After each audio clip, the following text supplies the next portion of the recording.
Well, all right.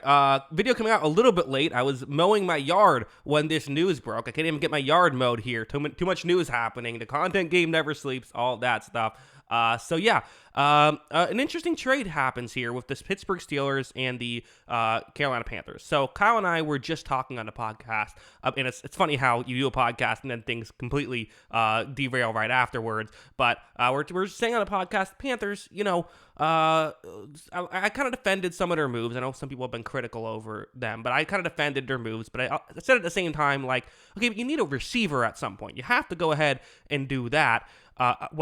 They got a receiver. The trade, Panthers receive Diontae Johnson and a 7th-round pick. The Steelers receive Diontae Jackson and a 6th-round pick. So the Steelers move up around, but, it's essentially a one-for-one trade here. Diontae Jackson and Diontae Johnson. I'm not exactly sure what Pittsburgh is doing here. They could use defensive back help.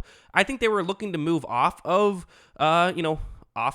Johnson, and sometimes it is better to get a player instead of a pick back. That logic makes sense to me. But so who is Diontae Jackson? I'm sure a lot of people will be asking, as corners don't get a ton of attention. He's been a fine corner for the for the Panthers. I don't think he's like a disaster. He's been around for a bit. He's okay. He's fine. I wouldn't say he's someone you want as like a number 1 or a number 2 guy, really. But like that's kind of what you're getting. And for Johnson, listen.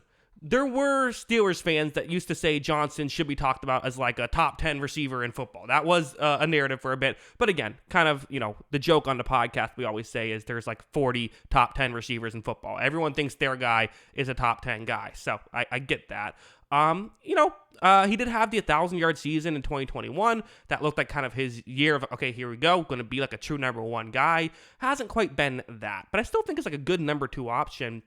I don't know if I would ever want him to be a number 1, so I still think for Carolina, I hope this isn't it. I still think they need to go out and get more, but kind of a weird move here. And for the Steelers, who I thought were having a pretty good offseason, all of a sudden makes a bit of an odd decision here. I'm not exactly sure what the logic was throughout all of this. I guess maybe they just feel stronger about Jackson than I do.